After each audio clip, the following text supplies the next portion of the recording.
My name is Gene.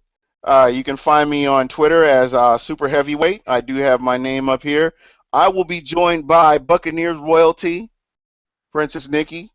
Please say hi. What up, y'all? You can find me on Twitter at Bucks_princess if you want to follow. All right, that's what's up. So, what do you think, man? This has been an exciting week since the last time we talked. The last time we talked, we didn't have an offensive coordinator, and it was like, wow, who are we going to get? I've heard so many names from the offensive coordinator in New York to Tressman to Dirk Carter, and I went on record last week of saying that I thought that Dirk Carter would be an excellent fit for the Tampa Bay Buccaneers, and sure enough, here we are.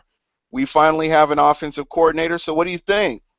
I think it's nice to definitely have a direction, and talking to a couple other Bucks fans and stuff, it's interesting to see that they're so sure about who our next quarterback is going to be based on the offensive coordinator, and I think that the offensive coordinator really does, dictate that direction a little bit further. But it's funny the arguments that people come up with about why it's going to be Mariota because we have Cotter, why it's going to be Jameis Winston because we have Cotter. It's just funny, but I'm excited. I'm definitely excited. Yeah, we got I that whole six degrees of separation going on here. right, of course. We wouldn't be Bucks fans without that kind of separation and Uh, polarization in our fan base. yeah, most definitely. I mean, you look at some of the arguments we've had in the past. Ndamukong Suh over Gerald McCoy. Who do we take? Morris Claiborne over Mark Barron or Luke Kuechly, and you saw how that all worked out. Even going into last year where we had the Johnny Manziel over Mike Evans or Odell Beckham the third. I heard some of that. So It was there have been arguments throughout, the off season going into the draft, and it's really exciting. This is probably next to opening season. This is probably one of my favorite times because all that speculation's out there, and you can let your imagination run wild, and you just don't know what's going to happen. Yeah, definitely. It's just the only part about this part of the year that I don't like is just having to wait until August to see our teams in. Absolutely, that's what I'm saying.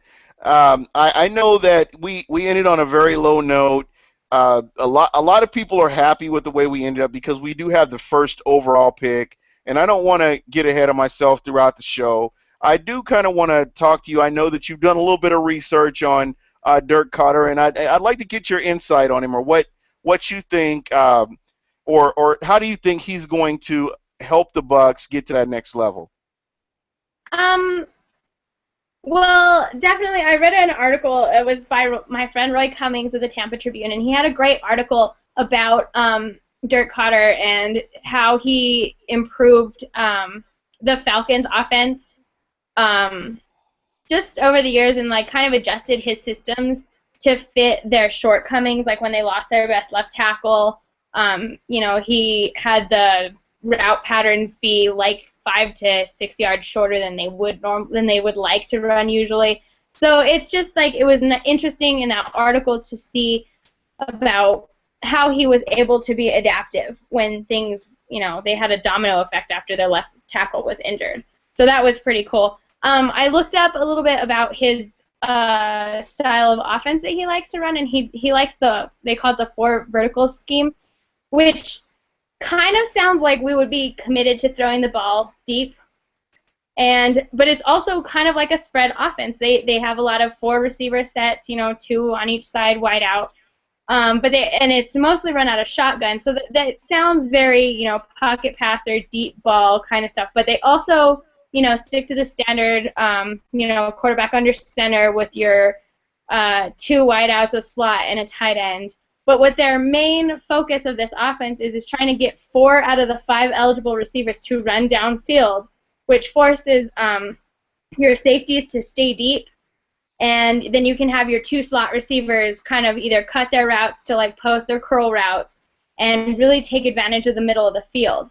Also forcing your free safety to make a decision in coverage whether which of the 2 receivers, they're going to pick to cover, which would leave one of the receivers on a one-on-one man coverage. So it's kind of, from what I understood in looking it up, it sounds like it's a lot of passing. But the thing that you need in an offense like this that they want to run is you need to be able to have a really good offensive line. And, because you need a clean pocket. It's, a lot of 5-7 step drops. There's a few 3-step drops in there as well. But your offensive line needs to protect the quarterback. And that's where our shortcomings are from the Buccaneers standpoint. I mean, we all beat a dead horse with this already. But he, like I said earlier, when, the Falcons lost their left tackle, he made the adjustments that needed to be made. And I believe he has had the Falcons in total offense a lot higher than the Buccaneers. I think the Buccaneers have been in the top 15 on offense twice in like 30 years. Yeah, you're right. The Falcons have at least been like 7th and 14th within like the last 2 to 3 years. So I mean, I think Bucs fans could be pretty excited about that. Yeah, and keep this in mind too. After Tony Gonzalez retired, they still had a very high-ranked offense. And to kind of touch on kind of what you were talking about earlier, the one thing that I'm excited about is, a lot of our opponents run a cover 2 or a similar, with the exception of the Saints. They run something similar to a cover 2. And with this offense, it kills it because you're talking about a spread, sort of a spread offense, as you mentioned, and we have a big tight end. I think Myers and Safarian Jenkins are really good size tight ends, and when they're healthy, they can make quite a contribution. And I do believe that with the offense that Dirk Carter runs and the weapons that we have, I think that we can definitely take advantage of a lot of situations. Well, yeah, and then don't forget Luke Stalker, who is our best blocking tight end. So if we can keep him healthy, he's a definite asset to even just to the line in a sense, just for a blocker.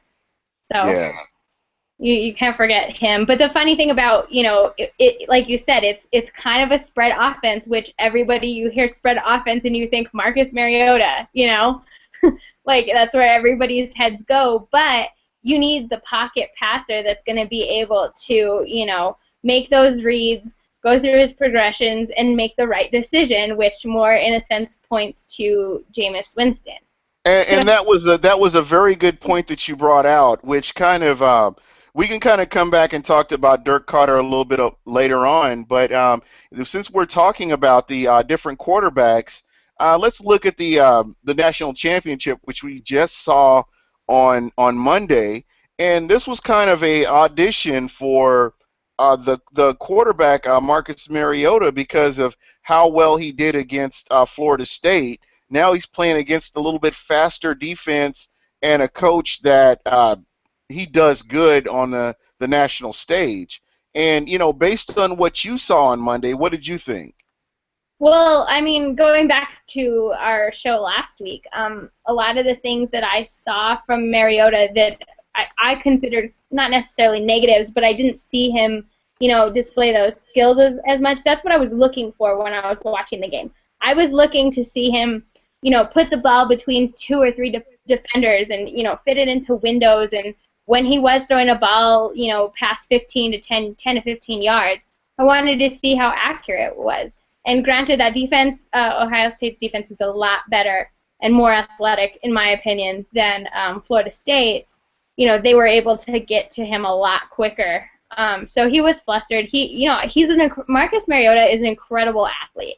His ability to scramble and still, keep his eyes downfield, it's very Russell Wilson-like, and that's awesome. Like, he is a great athlete. And I think in the right system, but he could be a good quarterback, but I just don't think that, this spread offense, even the spread offense we were referring to with Dirk Carter, I just don't think it's going to fit his skill set. Again, I didn't see him going into any sort of tiny little windows. The long throws that he did make complete passes to the receivers were open. I didn't see any of that pocket presence into like an NFL game where like your corners and your safeties are just a lot better than the college level. I Right. didn't see him doing that even at the college level. So that concerns me with Marcus Mariota. But I mean, you just never Yeah. know. And I don't know. I didn't mean to cut you off. I do apologize. Fine. I found that the his pocket presence is one thing that concerned me. That's the one thing that I looked at because against Florida State, I did not see a lot of pressure on the quarterback by the front four. Didn't see it. Didn't see a lot of him being made uncomfortable when he got that snap and he's going through his progressions. I did not see any uncomfortability. I guess that's the word we use. Right. But against Ohio State, that That's bus front time. four. We can make up our own words. That's right.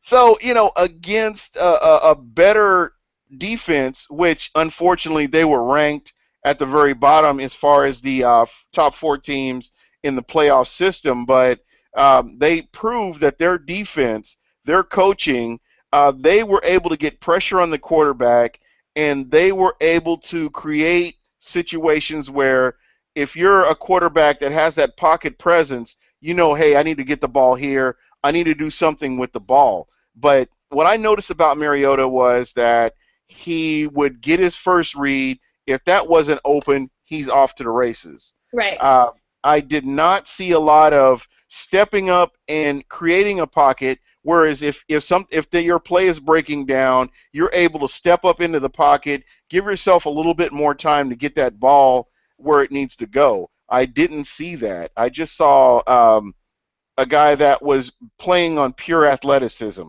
which that reminds me a lot of a Josh Freeman.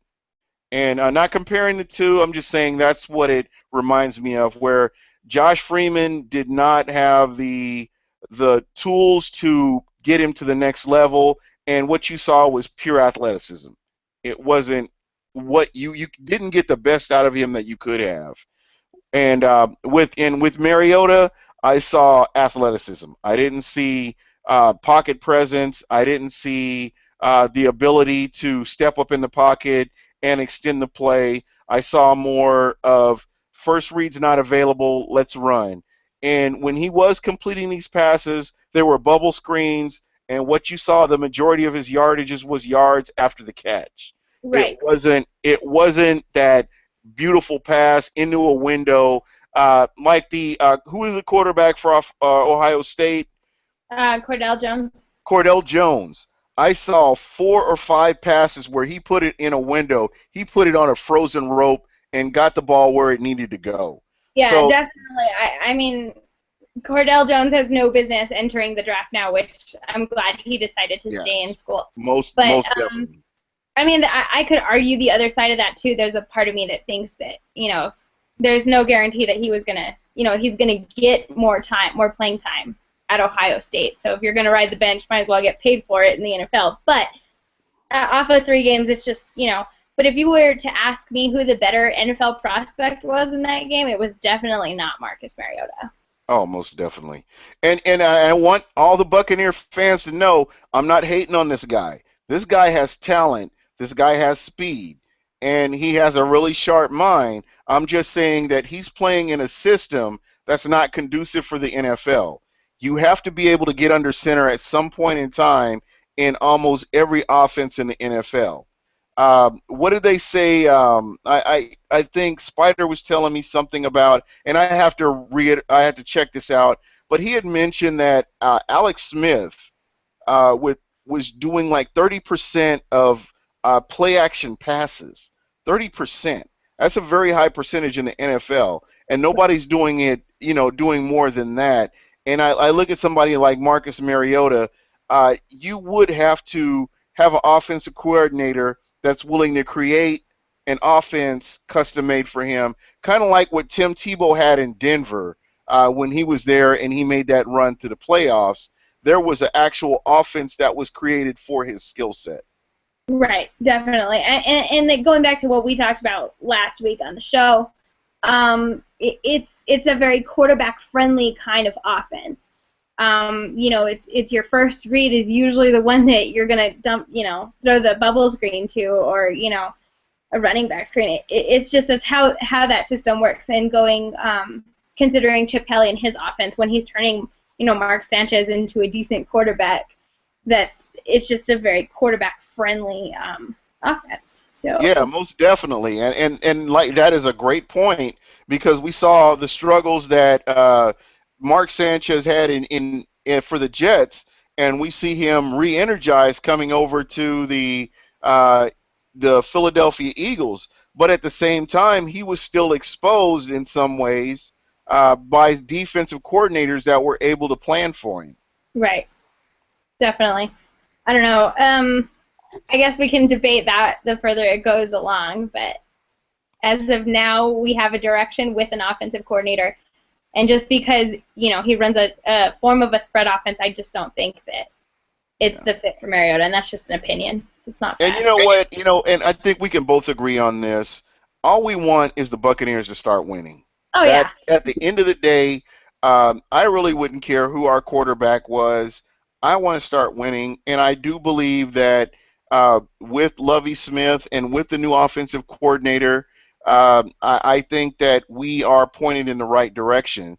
And kind of speaking of coordinators, I know there was a lot of talk in the world of the Buccaneers about possibly Rod Marinelli making a return back to Tampa. And unfortunately, for us, that never came to fruition.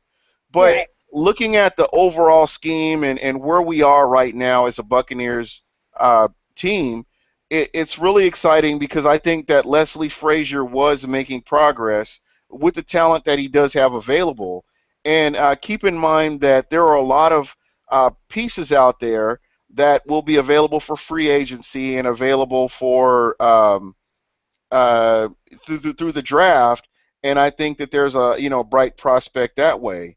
But I don't want to get all over the road. So at the end of the day, based on what you saw with the national championship, in this, let's kind of look back to the Rose Bowl. Do you think that Jameis Winston would have done better against that type of defense uh, based on his skill set and what you saw from Marcus Mariota? Do you think that would have made a difference having a different quarterback in there? Um, I don't think so. And it's hard to say because we don't have that kind of sample. And I Right. mentioned this last week in the show. The things that scared me about Jameis Winston is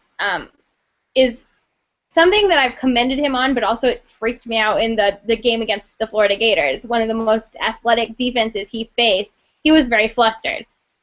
So I usually commend him on his pocket presence and his ability to step up and make the throws and, handle pressure right in his face and deliver an accurate ball. But in a defense like Florida, and I don't know enough about him to compare the two, whether they're similar or they're different. I just can tell that the athleticism is there with both of them. Hmm. I wonder, I would love to see how he would handle that defense because that's something I wanted to see more of from Jameis after that Right. Florida Gators game because he was so flustered with that kind of caliber of defense. Right. Um, but I don't know. I don't know. It also depends on their offensive line as well, being able to block. And there's a lot that goes into, inserting another quarterback or another team into that game. So Oh yeah, I most have definitely. compare saying that Jameis would have done better because if the defense is overpowered. I mean, look at last year's Super Bowl with Peyton Manning and Seattle. Peyton Right. Manning was a great quarterback last year. He wasn't, injured the way he was, for this last playoff game or whatever. But when that defense is overpowering your offensive line, the quarterback is just messed up. And we saw that firsthand with the Buccaneers all year long. Our offensive line Right. could not block. So no matter who you put back there, it doesn't matter if they don't have, the time to, the 2 seconds you need to make the decision to make the Yeah. reads. You know what I'm saying? So I don't So know. and I don't that know. you bring up a very good point, and I'm kind of curious. What do you think about our existing offensive line? Do we get rid of players? Do we bring players in? Um, I mean, what do you think? What are your thoughts on that? Oh, we definitely need a revamp on that offensive line. Again, the sad thing is that the offensive line we had in 2013 was a lot better. But one of the things I did notice looking up free agents earlier, Davin Joseph is a free agent. this year. And I was just curious because I'm pretty sure he had I'd have to look up the numbers again, but I'm pretty sure he played decently well with the Rams this year. Yeah. So I'd be interested to see what it would take to get him back. Because we cut him after, 1 year coming off of an injury.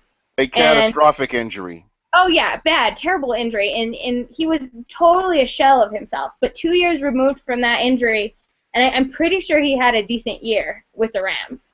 So I don't know, if they didn't re-sign him, I wouldn't mind having him back. He was a Pro Bowl guard before his injury. Oh, yeah, most definitely. And he was a lot, even last year, when he was a shell of his former self, is better than what we have now. Yeah, I agree. I 100% agree with you. That's something I would look into, but definitely I'd cut him. I'd cut a lot of them. I know we have a lot of money, dead money,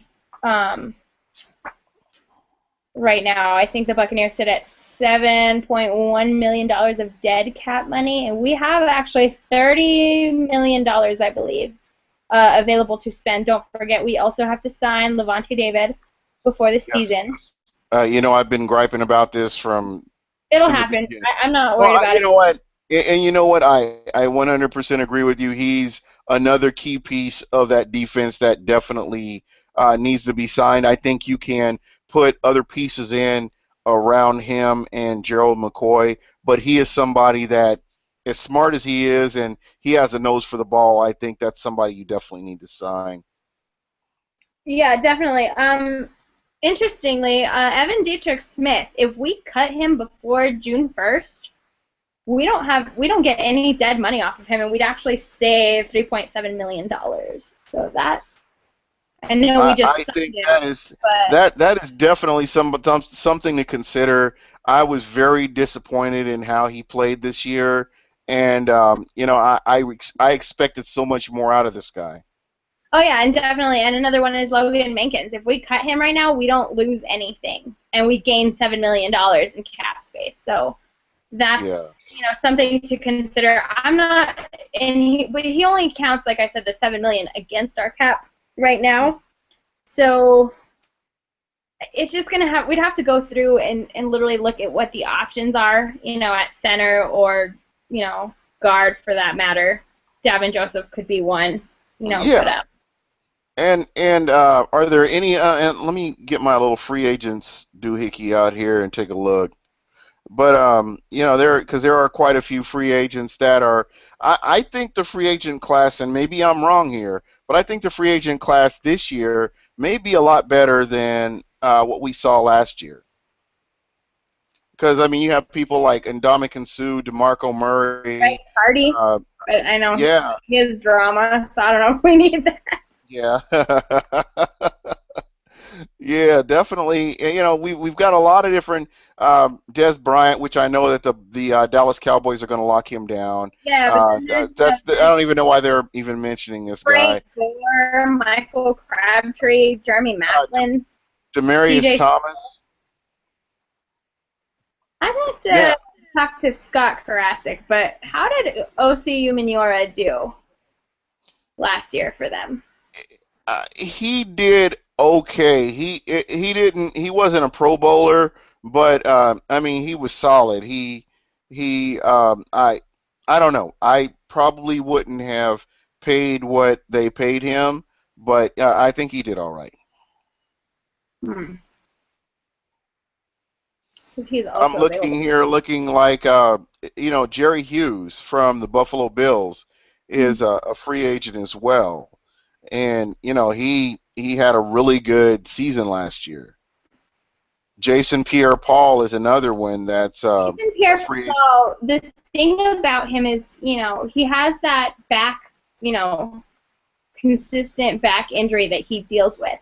We might be able to get away with not paying him so much just because, he has the consistent injuries. Mm-hmm. But we do need a pass rusher for sure. Most definitely. Jacques Smith stepped up, and I'm I'm on board with Jacquees Smith for sure. Yeah, But and you know what? Michael You know what? Johnson These can't. players, these players, and I mean to cut you off. These players that have stepped up in the later part of the season are really good as far as depth goes for the Tampa Bay Buccaneers. I think it's going to help your rotation, keeping a lot more of your starters fresh. And that's the one thing that I'm really excited about is seeing these players getting out there and making plays and showing that they can step in and they can make a contribution. Yeah. Oh yeah, for sure. Um, I'm with you with this free agent class is a lot better. I'd be curious. There was a couple. I'm trying to find them now. I had them earlier, but there was a couple of the offensive linemen from the Patriots. I know we just went through that with Logan Minkins, but that were free agents this year, and I was just wondering if maybe we could snatch one of Now, those. let me ask you this. Minkins, as he was traded, so that was unexpected. Mhm. So Well, I think maybe let me ask you this. Let me ask you this as far as Logan Mankins is concerned. Do you think it's possible he just had an off year and he could potentially contribute to the Buccaneers in a leadership role, possibly as the season progresses going into training camp? Do you think that he could make a contribution? do you think he's going to make $7 million worth of a contribution? And that's what I'm saying. There are a lot of, like for instance, our wide receivers. We have Mike Evans, and then we have our other wide receiver, and I'm just wondering, do you pay him the money that's coming to him? Is he worth keeping? Vincent Jackson? Vincent Jackson. Vincent Jackson is worth every penny. I would re-sign. I would not cut Vincent Jackson. And actually, it would save us $7.3 million if we cut him before June 1st, because that's the deadline for those kind of cuts. But we'd also add almost $5 million to our dead money, and we're already sitting pretty at $7 million in money Yeah. that doesn't help us at all. Yeah, and So because I think that definitely would. he is definitely helping Mike Evans to mature, and he's pretty much keeping him on the right path, I think, from what I'm seeing, and pointing him in the right direction as a wide receiver in the NFL. Well, and the nice thing too is you can use one or the other versus each other in like a decoy kind of thing, and I think Right. that's what Vincent Jackson was. A lot of people were, worried and concerned about what Vincent Jackson was going to do to their defense, but Mm. obviously he was more of the decoy when Mike Evans is getting all the other 1,000 yards. So Right. they're two pillars in this offense that I believe need to stay there. So I would keep Vincent Jackson for sure. I think Yeah, he's worth. and it was really funny. John Blakely, who's on Facebook, I'm on Facebook with him, and Right, he right. has his page. If anybody, Bucks fans looking for a good page, Buccaneer Invasion, he had brought that question up, and basically he asked, "Do you think that Vincent Jackson is worth keeping?" And the majority of Bucks fans said yes. Oh And I'm right there with him. I think what he does in the community, I think he does a lot of things that are intangible. Uh, not so much playing football, but just being the face of the Buccaneers organization, because that's not something that we've had for quite some time. I would say even during the Raheem Morris uh, part of Greg Schiano's career, on back, it was just not something that we had. yeah. I have a interesting little. I don't know if it's not really a statistic, but something to point out. Okay. Let me see. Top 10 most expensive players that we have going into 2015.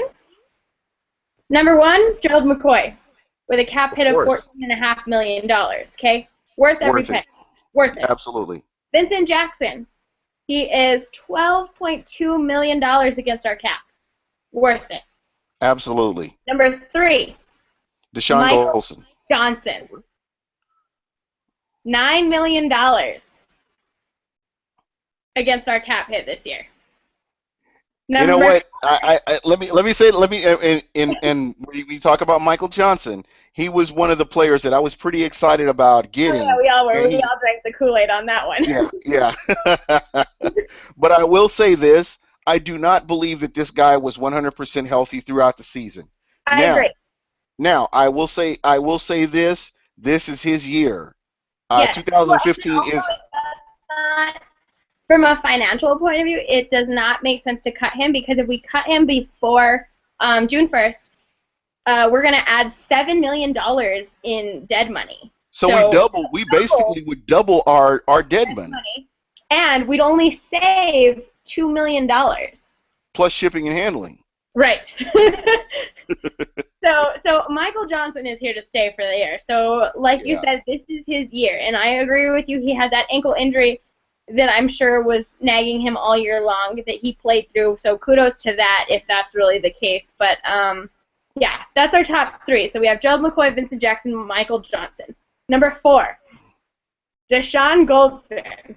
I was off by one. Okay. Deshaun Goldson, but he's an $8 million cap hit. But if we cut him, we lose $4 million, and we'd only gain $4 million.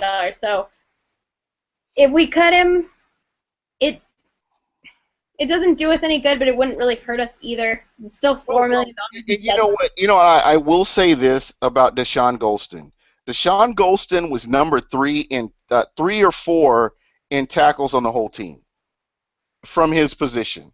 So I think he quietly had a pretty solid. I don't say solid, but he had a pretty good season. I think he's still adjusting to the hit zones, and I've seen a lot of plays where he just was scared to lay that hit, and I think that's kind of taken away from his game. Okay, is he worth $8 million when he didn't have a single interception? There again, he's not at according to that. No, he's not. I would say no, he's not. But is he? The thing about him is it's only a $4 million savings, and we also lose $4 million. It's a 50-50 kind of deal there. Right. I think he might still be here next year. Yeah. And Lovie Smith, and I will say this, from the videos that I've watched, Lovie Smith speaks very highly of him and how he's played. You might be able to look this up. How many personal foul calls did Deshaun Goldson get this year? I don't think he had any. I don't think he had any. And last year, that was what he was known for, was his, personal foul calls. There were some that were very questionable, and I agree with you. I mean, we don't have to get into the discussion whether it was the right call or not, but that's what he was worth last year, was a 15-yard penalty every time, he was near the ball. That's just kind of how I look at it. This year, if he wasn't getting us those, I mean, he's terrible in coverage, but he's not costing us the yards either. I guess not necessarily. But he's our strong safety, though. Right. So, definitely. and our free safety is more for the coverage. I don't know. I think that this year you've got a lot of players that have to prove what they can do, or they're going to be gone. Okay, so we're going to say Deshaun Goldson stays. That's just my opinion, but I think he stays. Logan Mankins is number 5. If we cut him, we get $7 million back. He's worth $7 million against our cap. I don't think Mankins is gone because I just kind of think he'll still be around. But if we cut him, it'd be more of a positive than a negative, depending, granted, we get a free agent that, could step in there or draft another guard. Right. The next player, so this would be number 6 most expensive player on our roster going into 2015, Anthony Collins. Doesn't surprise me. He's a $6 million cap hit, and he's one of those 50-50. So we either save $3 million and lose $3 million on that one. So I'd cut him because I just don't think he's a very good offensive lineman. But that's just my opinion. So what do you think about Anthony Collins? No, I would definitely cut this guy. there again, I know that we didn't have an offensive coordinator, and that's something I keep having to remind myself of is that we didn't have an offensive coordinator. We had a quarterbacks coach that was pretending to be an offensive coordinator, and that was really what was kind of hurting us. Right. And so, let's see. The next three, I'll just go through them real quick. Josh Oh, McCown, Alteron Burner, and Evan Dietrich Smith. All three of them, we could cut them without penalty. And total, it would probably save us almost $14 million if we cut wow. all three. I think Werner's good. I wouldn't cut Werner. No, Werner's solid in where he's at right now. I think he didn't live up to his hype. Let me look real quick. I think Werner had 2 interceptions. So, Deshaun Golston had no penalties. none this year. See, that's an improvement. But, I No, mean, wait a minute. He did have an illegal contact. He had one oh, illegal yeah, one. contact. Okay. But that's still an improvement over last year with the whole strike zone stuff that he was dealing with. Oh, most definitely. Um, I know he had hired a hit coach or like a target zone Yeah, coach. and it looks like that worked. I mean, Levante David one penalty.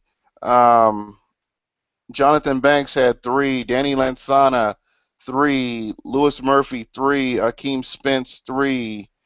Safarian Jenkins 4. See, Evan Dietrich Smith 4 penalties. O'Neal, not my cousins, had 5 penalties. Um, William Golston 6. Anthony Collins with 9, and DeMar Dotson with 14. Yeah, and the funny thing is hearing, reading through discussions of different Bucs fans when considering our offensive line, saying that Jamar Dotson is our best offensive lineman. It's completely unacceptable to have 14 penalties on one lineman who played. Didn't he play every single game? Yeah, I don't pretty much. Yeah. Now, let me ask you this. Do you think that if he's in a different position, do you think if he's playing in a different position, the penalties go down, or what do you think? I mean, do you think it's somebody that's salvageable to I bring back? I think Jamar Dotson is our right tackle, correct? Right. Right tackle. I think Dirk Cotter actually might be a good addition for DeMar Dotson. Because reading up on Dirk Cotter earlier, like we were discussing, it seems like he's able to help the offensive line adjust. So I wouldn't cut him, but And the one thing that I'm really looking forward to with Dirk Cotter is you're not holding onto the ball for long periods of time. I think that helps your offensive line to build confidence, and you're getting rid of the ball 1,000, 2 1,000, 3 1,000. The ball is out. right. I think that's definitely a plus for the defense. And I kind of go back to how Marcus Mariota was. Marcus Mariota's offensive line always looked good because he didn't hold on to the ball that long, where you're getting it out to a bubble screen, or you've got receivers that are fast enough to get open to where he can get rid of the ball. So, that kind of thing worked. And I think that's what pretty much doomed the Buccaneers is not being able to get rid of the ball. I saw Mike Glennon hold on the ball for 6 seconds, 7 seconds. I saw the same thing with Josh McCown, holding onto the ball.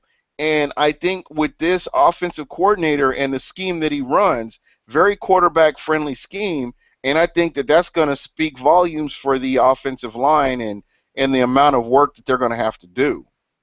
Well, and then DeMar Dotson is only a $1.5 million cap hit to us, so keeping him. I mean, if we cut him, we'd get that $1.5 million back, but also keeping him isn't that big of a hit to our cap. So Right. I would say we'd keep DeMar Dotson as well. And especially, looks like they had brought in a punter recently. Who was that they Hmm. just brought in? Tenpenny, right? Yeah. Didn't they bring in him? They just signed him to a future contract? Yeah, it looks Yeah. like they signed, what was it, like 7 or 8 people? Yeah, definitely. I have that in front of me, but Chase Tenpenny is a punter, so that pretty much tells me that Michael Kanan is out, which I don't think either of us are going to be surprised by that. But we Not at saved all. $3.2 million if we cut him before June 1st. So I used to really like Michael Kanan up until this year, but I'm in favor of You know what? And I honestly believe he ends up back in Atlanta. Kanan. Yeah. We'll see. Definitely, we'll see. So, that's all I had for dealing with the roster and those kind of things. Yeah.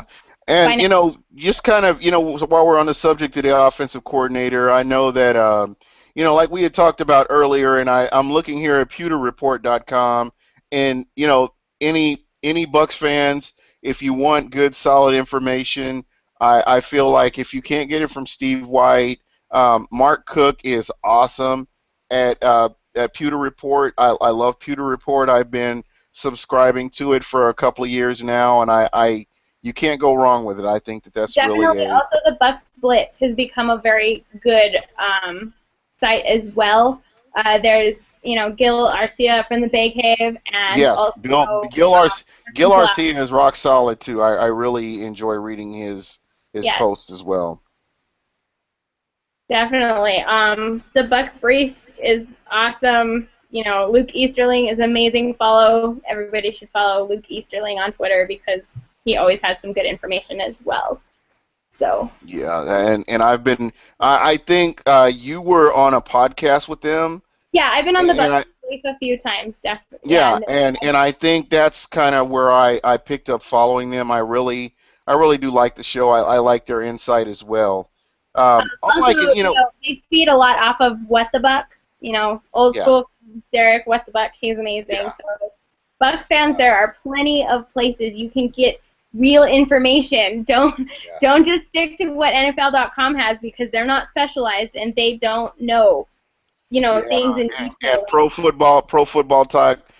Mike Florio came out firing out the cannon that Rod Marinelli was coming to the Buccaneers right after. I mean, I don't think the gun had gone off for maybe 5 or 10 minutes, and Mike Florio is already talking about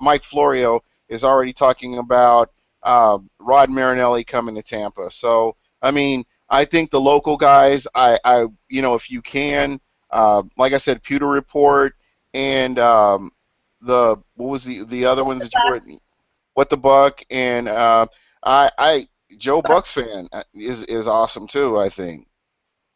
Okay.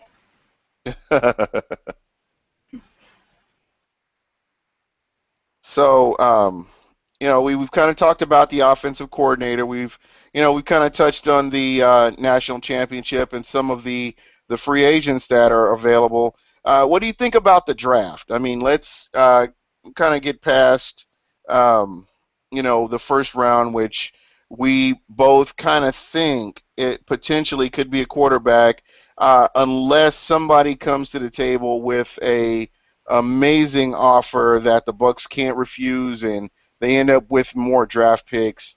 Um, have you had a chance to look at the draft picks beyond the first round that the Bucks could potentially pick up? I have not. I don't. I haven't gotten into the mock drafts just yet, just because it's so early. These players are going to rise and fall between the next 3 months. So Yeah, I and honestly you have make not a you looked make a into it. valid point. I remember Teddy Bridgewater Oh at yeah, this time last year Bridgewater was the was most NFL-ready quarterback, and he was a can't-miss prospect. Yeah, the right, same old song and dance you hear. right. And Teddy Bridgewater went what 31st, 30th. Yeah, I wherever Minnesota picked him up at. Yeah. And the thing that really bothered me about that pick is if you look at his game film, he should have gone higher. I mean, I look at what he did with the Minnesota Vikings and the lack of talent and the lack of a running game and the fact that he kept that team competitive. And that just goes on to prove what I said all along, that Teddy Bridgewater should have been drafted a lot higher. I think, did Johnny Manziel go before Teddy Bridgewater? I think he did, but only a few. I think if I remember, I think Menzel went like 20 in the mid 20s, like 23rd, something like that, 22nd. Uh, and I believe Teddy Bridgewater was the last quarterback taken. I think he was like 32nd. I think they traded back into the first round. It was there at the very, very end. I'm pretty Yeah. sure Menzel went ahead. I know that for sure. But the funny thing is, you were saying about the combine that you're not a fan of the combine, and the funny thing was is I know somebody for sure that could validate that I said this, but I was watching the combine last year, watching the quarterbacks, and I was like, there's something about Blake Bortles that I just really like. Like, I couldn't put my finger on it. I don't know what it was. I didn't watch him in college, so I really couldn't say. But watching him in the combine, he just impressed me. There was something about him that I liked. I've seen two games. Quarterback taken. And when you have Cox Cable like we do, I saw a couple of games with Blake Bortles last year, or when he was in college, and he was a very poised quarterback. He made throws that you wouldn't see the majority of your college players make. So I'm with you. I saw something in him and some of the plays that he's made, but like I said, at the end of the day, the fact that Teddy Bridgewater has a bad pro day or a bad combine or whatever it was, and it dropped his stock all the way down almost to the second round. It just shows me that I don't know how much stock you can really put into it. Yeah. But That's what that's I'm something saying. we'll probably agree. We'll probably agree to disagree on that. Yeah, But and it's I'm not. not saying that Blake Bortles was the best quarterback in the draft. What I'm saying is based on the combine, he was the quarterback that stood out to me, and obviously the Jaguars as well because they took him so high. It was just Right. an interesting correlation, and I didn't even really watch him this year with the Jags, and they're still the Jags, so I don't really know how well he played from just watching him because I didn't see any of his games this year, but it was just an interesting correlation that one of the quarterbacks that popped out to me was the first one taken when Bridgewater, like you said, and then Bridgewater this time of year was the number one overall quarterback, and then Yeah.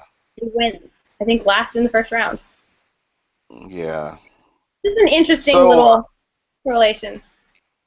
yeah, it really is. And the one thing that I will say is that regardless of who we get, I think that Jason and Lovie Smith are really preparing themselves for the future. If we can hit on the majority of these picks or a lot of these picks, I think Tampa will be pointed in the right direction to really do a lot of good things for years to come. But if we miss on some of them and we miss on the majority of them, like we have in years past, it could be just Especially a the bad. first 3 rounds, even the first 4 rounds. Absolutely. If we miss on those, Excuse me. that's why we're the Bucks, right? Yeah. I mean, and let's go back to 2009, maybe 2008. Um, what is it, Gerald McCoy?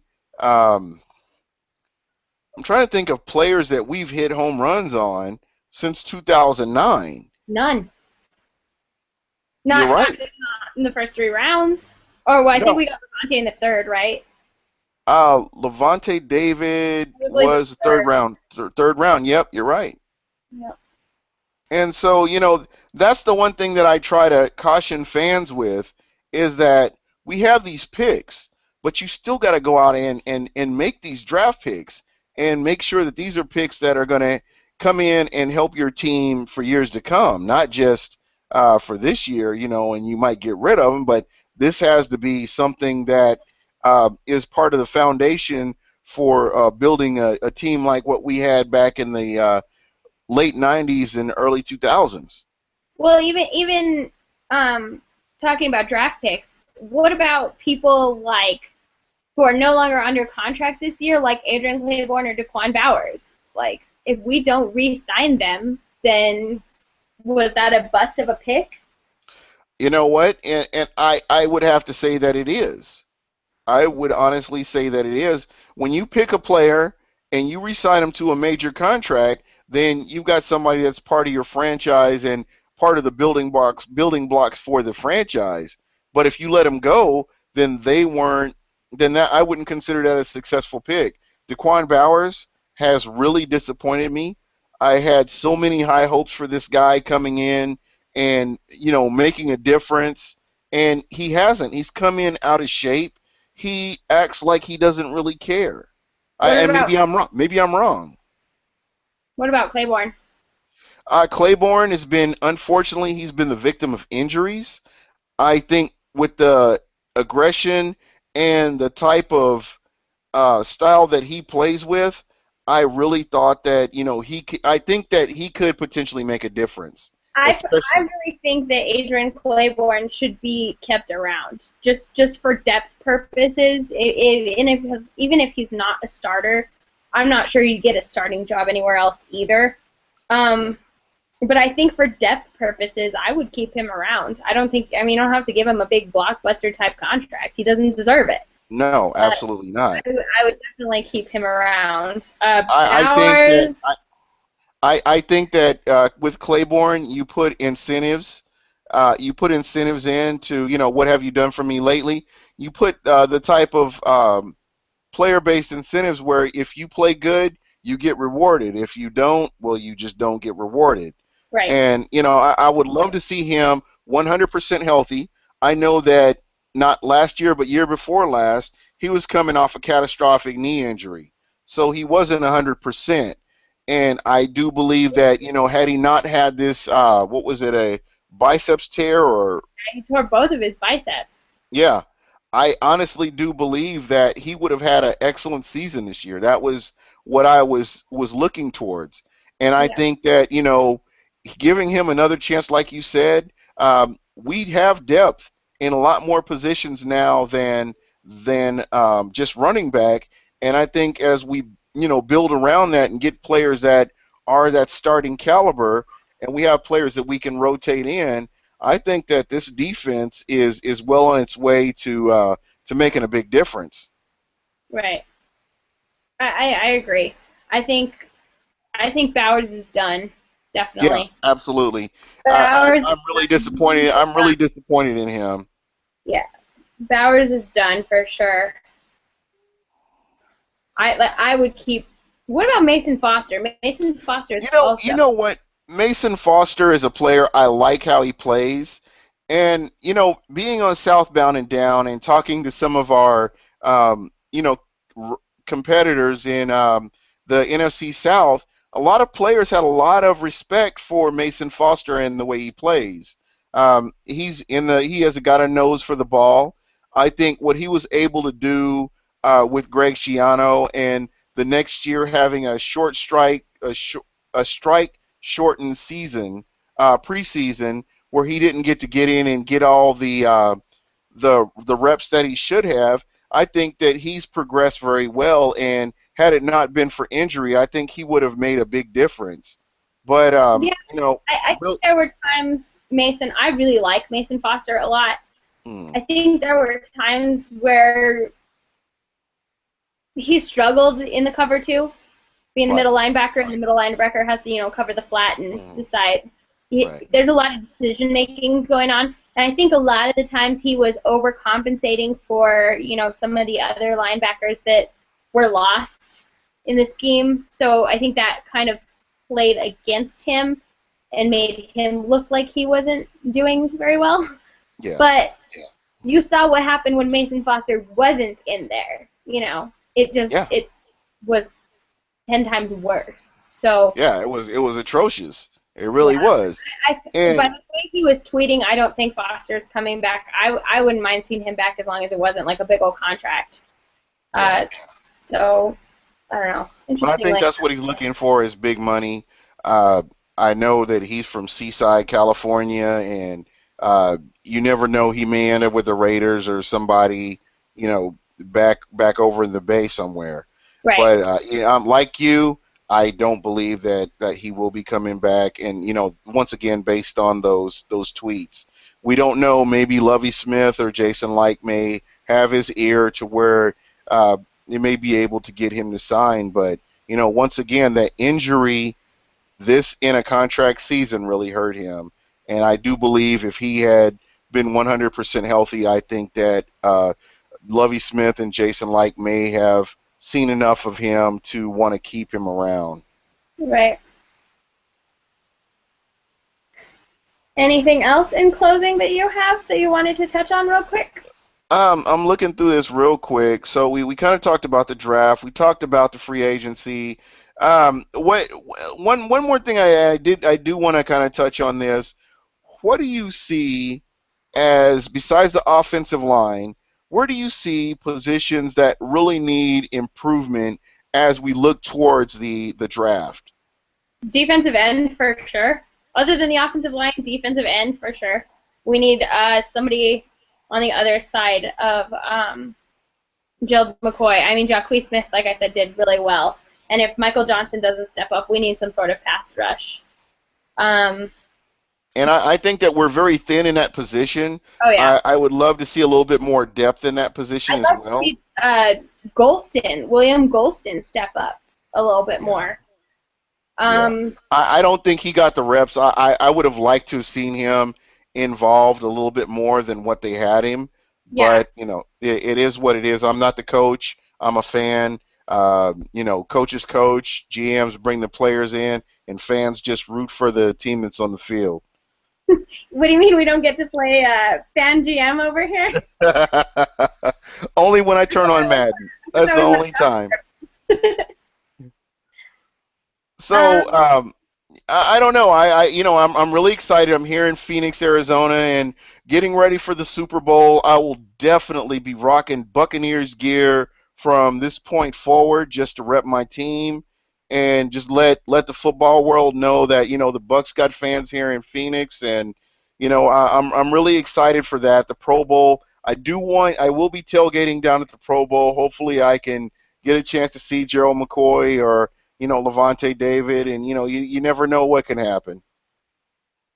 Oh, one thing we totally forgot to touch on that you and I had discussed earlier, in regards to Jameis Winston, in his behavioral off the field issues. Remember we had this.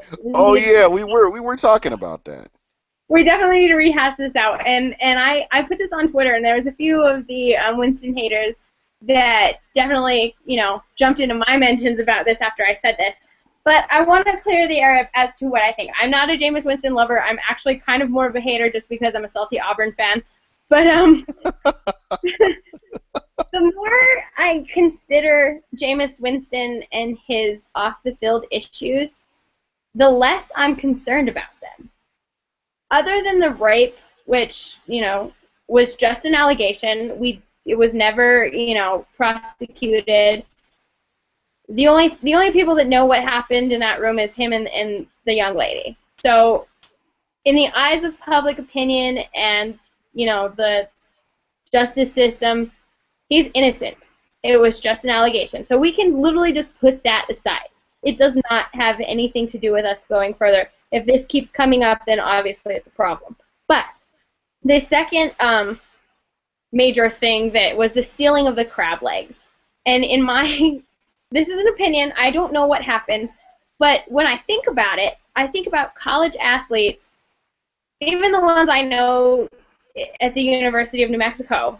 Like, I know they get the hookup all over town. If they walk into Starbucks, they more than likely are getting a free drink or something just because they're big man on campus, because our UNM basketball team is the only thing we have going on here. And I kind of feel like the crab leg thing was a hookup gone wrong, and the wrong eyes saw it happen, and it just went downhill from there.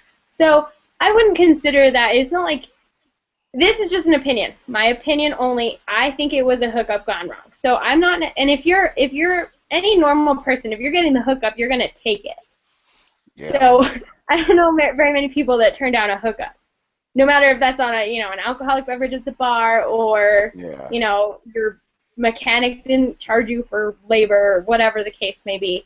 If you're getting a hookup, you're gonna take it. So that I'm also not saying is a character issue for me either. The last thing was him standing up in the cafeteria and screaming out vulgar things. Yeah. That's a bad judgment decision on his part. I completely 100% agree that that's just him being immature and, doing things that he needs to make better decisions on things like that. But I don't believe that that's detrimental to his character. I think it's just, something that he did that was a bad choice on his part. That reminds me of things like Johnny Manziel. But Johnny Manziel had these kind of, these pictures where it looks like he's rolling a dollar bill to do cocaine. Whether he does it or he doesn't, I don't know. Right. But that's the image he portrayed. That kind of thing, that consists, like when he flipped off the other players on the bench, like just bad little immature decision-making things that Johnny Manziel does was the exact same thing that Jameis Winston did with the whole cafeteria thing. But you see it more consistently from Johnny Manziel than you do Jameis Winston. We're not consistently seeing him on Instagram partying with Floyd Mayweather or like Justin Bieber. Right. So I think it was definitely a just judgment issue that can be corrected. And I'm not saying, that he's a great person either. I'm just saying the more I think about the three main issues that have come up with him this past year, the less concerned I really am. So I just want to clear the air on that one. Hey, and like you, and I wanted, hopefully I can speak for you saying this. We are not condoning anything that Jameis Winston has done by any means, but what we're saying here, and I can speak as well. I can remember being in college, and right before Christmas, I would say like maybe a week before Christmas, going out and stealing the nativity scene from in front of a bank. Hey, it's something stupid. I'm not proud of it, but it happened. It's one of those things that it just happened, and I'm at that age you do stupid stuff. And once again, you're not condoning it. It is what it is. It happened, and come on, let's move past that. Look at Cam Newton. I know Cam Newton still gets knocked about stealing the laptop or whatever he did. Well, at the end of the day, him being in the NFL, since he's been in the NFL, we haven't seen him on TMZ, haven't heard about Roger Goodell talking about fining him for anything. He hasn't gotten in trouble with the team. And, as a whole, he's come into the NFL and done what he's supposed to do as a professional. So, all these people making the crab legs jokes, come on, that's past tense. Let's come up with something better than that. And like you said, the remarks that he made is just a lack of maturity. Right. So, ultimately, give this kid a chance in the NFL to see what he can do. If he does continue to screw up, hey, you have grounds to say, okay, I told you so. Well, definitely. If I was the Buccaneers and I was going to take Jameis Winston based on, his on-the-field play, knowing that there are some concerns about his, behavior, I would definitely throw in a behavior contingency clause into his contract, saying that if you get in trouble, we don't pay you, or, something like that. And like we talked about in the last episode, hiring him some sort of mentor that, maybe assist him in making better decisions.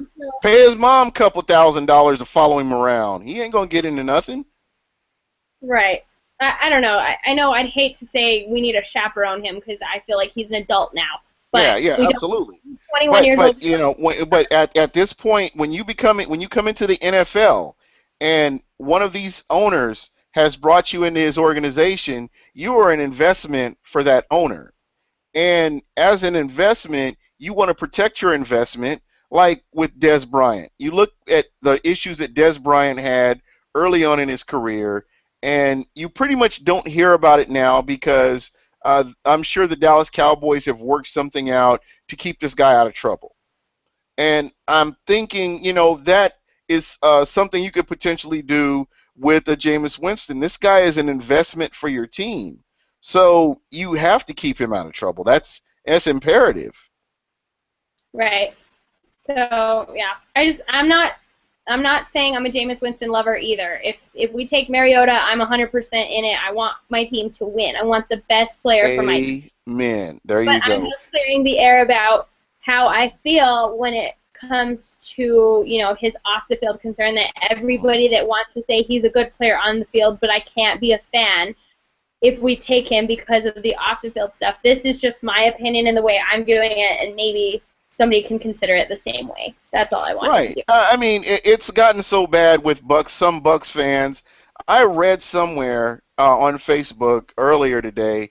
I heard a fan say that if Jameis Winston is drafted, he promises to become a Jacksonville Jaguar fan. Well, that's fine when he's a Jaguars fan and we're in the playoffs. Just I'll remember that for later. Yeah, just keep that in mind. Right. Well, once again, did you have anything else that you wanted to touch on? Not at this time, no. All right.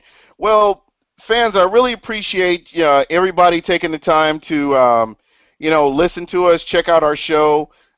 This should be on YouTube. I will be posting the link on your Buck and Right, Buccaneer Invasion. You will find me on Facebook, Eugene Thomas.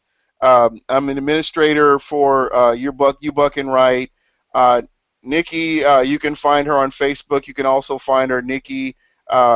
Bucks_Princess on Twitter. She's awesome to follow. She's got a high football IQ, as you've seen today. And I know I brag about her. She doesn't like me bragging about her, but she's got a very high football IQ, and I like her perspective. And I think that's what works for us on the show is the fact that we can talk about these things, and we may not agree on everything, but we can have healthy discussions about this, and it's a lot of fun.